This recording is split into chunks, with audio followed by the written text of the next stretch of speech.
Well, it's lovely to be able to welcome you here to St Peter Mancroft Church in the heart of Norwich. The city clock has just struck 1 and it's a Wednesday, and we have a weekly reflection here on a Wednesday at this time. I'm Edward Carter, the vicar here, and it's fallen to me to give this week's reflection. So welcome to all of you here and to any joining us on the live stream. But if you're enjoying just looking around the church, please do carry on doing that. It's lovely that you're here to visit. Well, last Sunday we had our Harvest Thanksgiving here at St Peter Mancroft, and the church was beautifully decorated, and still is, in fact, as I look around, beautifully decorated for harvest. Lots of flowers in autumnal colours, reds and greens with yellows, just beautiful autumny feel. But also lots of fruit and vegetables, some marrows and apples. Even conkers as well, not so edible, of course. And I spotted 1 or 2 very nice pumpkins. And it's been a good year, I'm told, for fruits and for nuts. What's called a mast year. Every now and again it comes round, a year when the trees are especially fruitful. And certainly the trees near my house have been very, very fruitful this year, which is wonderful. So it caught my eye when I spotted in the newspaper the other day that someone called, I think Ian Payton is how you say his name, who lives in Hampshire, has grown a record-breaking pumpkin. And apparently, I found this hard to believe, but there was a photograph as well. Apparently, this pumpkin he's grown weighed in at 1,278.8 kilograms. That's more than a ton. Absolutely vast pumpkin. An awful lot of pumpkin soup, I suppose, if you turned it into soup. Or alternatively, an amazing but very time-consuming pumpkin carving project, maybe, using a pumpkin that size. I mean, it's the size of a small car, or possibly even a horse-drawn carriage. Now, that would take us into a nice fairy story. Anyway, it made me feel delighted as I looked again at the much more modestly sized pumpkin that's growing in my garden, perfectly formed, although somewhat petite compared to this record-breaking one. It did set me thinking, because we human beings, do we not, rather like size and record-breaking achievements, the biggest, the tastiest, the best, the most numerous. Those are the kinds of things that perhaps catch the headlines and which intrigue us. There's a thing called the Guinness Book of Records, of course, which is just full of these achievements, mostly something that's big or took the longest or something like that.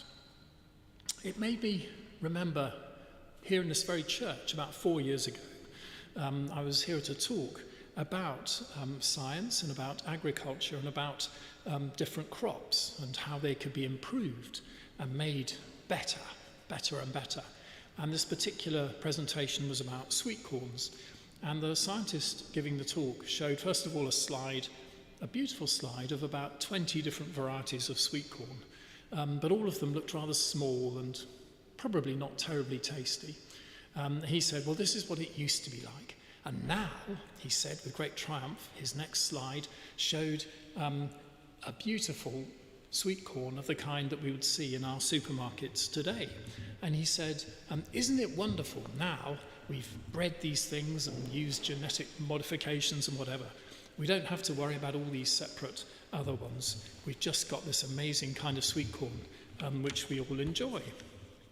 And he seemed very pleased with himself, but I remember being, I suppose, a little bit disturbed at the time, thinking, is this really good? Is this really progress? Because there is an issue, a big issue, a growing issue, around what's called monoculture, when farmers grow just one species, the one they think, have been told, is the best one, the best variety of sweet corn in this case, perhaps the best variety of apple or banana, whatever it might be.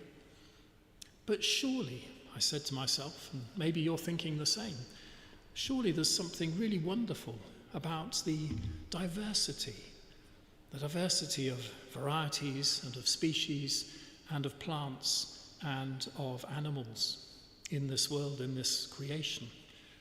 Monoculture might seem like an amazing achievement, a modern achievement, to grow more of a crop that is somehow the best one, a huge field of one crop.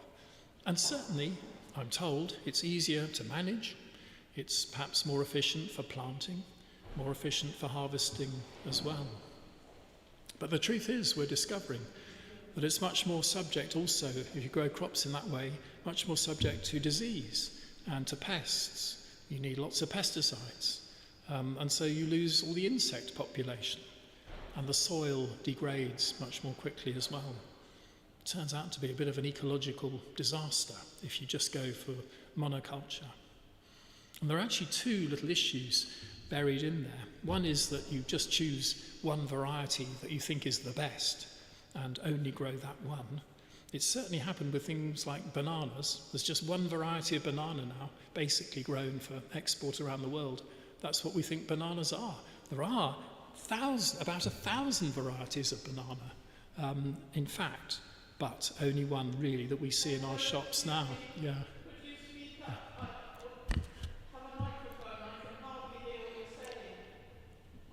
And then not only is there a problem with the actual variety just being one, but also within that one kind of crop, there's also a lack of genetic variety.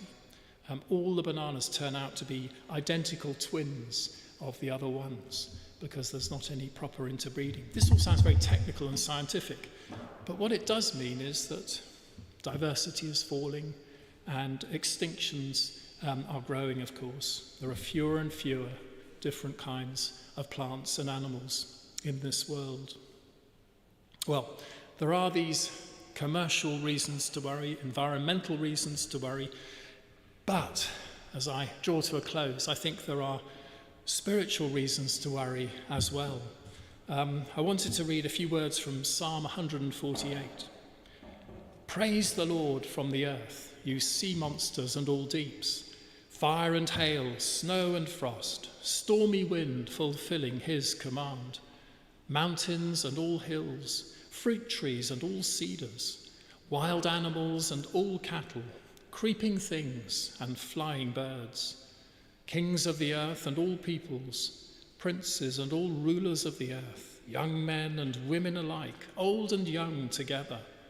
Let them praise the name of the Lord, for his name alone is exalted. His glory is above earth and heaven.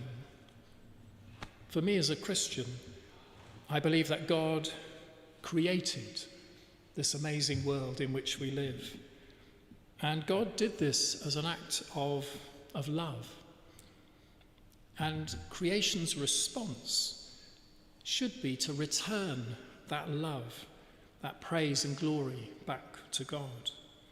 Not just people, not just human beings, but everything that God has made in all its wonderful variety.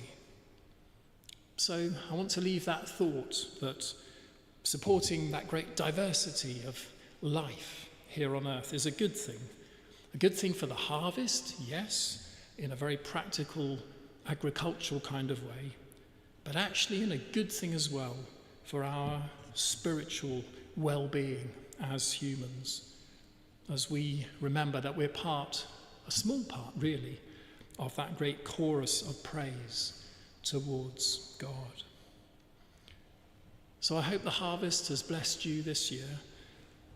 I hope you've remembered as well those who are not perhaps as lucky as you are. I'm trying to remember those not as blessed as me. But thank you for listening to my short reflection. And there'll be another reflection next week. One of my colleagues will be here to speak for a few minutes. Thank you, and blessings on the rest of the day. Thank you.